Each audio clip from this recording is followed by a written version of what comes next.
மாரிமக மாயம்மா மனக்குறைய தீர்க்கும் அம்மா இருவெள்ளி விரதம் சொல்லி எடுத்து வரோம் முழப்பாரி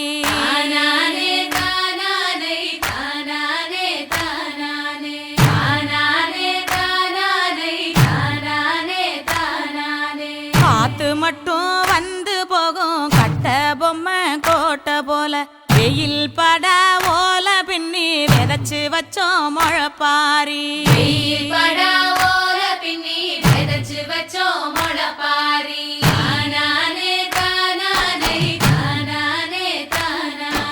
நடுவினிலே பொத்தி வச்ச நல்ல நல்ல ஓட்டிலெல்லாம் வித விதமா பயிர் விதைச்சு வெக்காளிக்கு போடுங்கம்மா.